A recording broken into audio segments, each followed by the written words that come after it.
Blue Monday. How I hate Blue Monday. Ted Kennedy, Sam Brownback, Lindsey Graham and Feinstein, Jane Harman, Senator Cronyn, Senator Schumer, Senator Specter, Patrick Leahy, Pat Leahy, Howard Dean. There are no Democrats who took money from Jack Abramoff. Not one single Democrat. Every person named in this scandal is a Republican. What about Senator Byron Dorgan? Senator Byron Dorgan and some others took money from Indian tribes. They're not agents of Jack Abramoff. There's no evidence that I've seen that Jack Abramoff directed any contributions to Democrats. I know the Republican National Committee would like to get the Democrats involved in this. Some people do return the money because they feel, oh, gee, I don't want to deal with all those false allegations. Others say, I've done nothing wrong. I'm not going to. That's the type of person Harry Reid is. He's done nothing wrong. He's a person of integrity. In fact, next week, he's going to be unveiling a whole plan to clear up the corruption.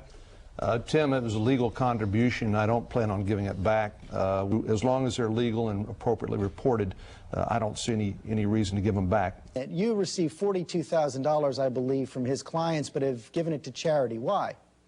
I do that regularly. If there is anybody that has given money that there is any appearance of impropriety, I just give the money to a charity so as to remove that appearance of any impropriety involved in this case. He never asked me to take any action on behalf of any of his clients. I met him once over a breakfast or a lunch meeting, and that was the only personal contact that I had with him.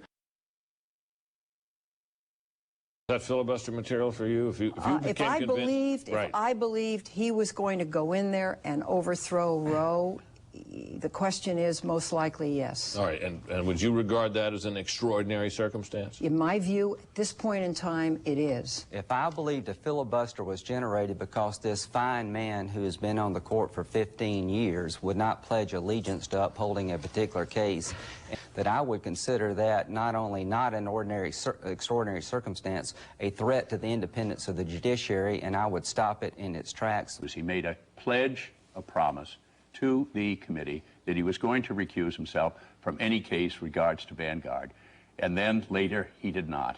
We're not eliminating, there's no plan at the present time, but we're not eliminating any procedural actions on the, by the Senate members or by the Democratic leadership. If he continuously, given his previous record, refused to answer questions and hid behind this shibboleth, I can't answer this because it might come before me, it would increase the chances of a filibuster. Absolutely. Well, there's a number of things that concern me, and I think you have to see how the hearing process goes, and that's why we have hearings. Well, I don't have a vote on that one. That's going to be decided by Senator Leahy and Senator Reid and others. They'll decide after they hear the answers whether Judge Alito belongs on the bench or not, and that's what their prerogative is in the Senate. But as you know, this is basically up to Judge Alito. Does he answer the questions or doesn't he? I would hope that he answers the questions. If he doesn't answer the questions, then we have a very real issue here. I intend to push those hearings for early February. Right now we have a very clogged schedule. They will be open hearings. I've already invited Attorney General Gonzalez to testify. I am troubled by what the basis for the grounds that the administration says that they did these on, the legal basis, and I think we need to look at that. You don't think the 9/11 resolution gave the president the authority for this program?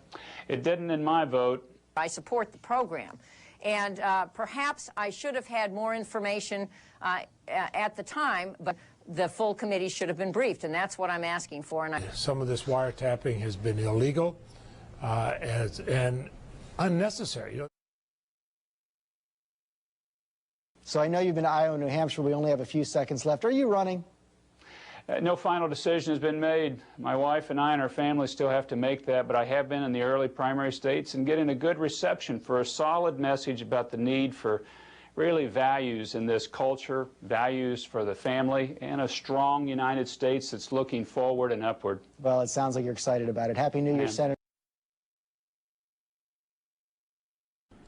And that in matters of war, we undermine presidential credibility at our nation's peril. No, frankly, that Joe is absolutely wrong.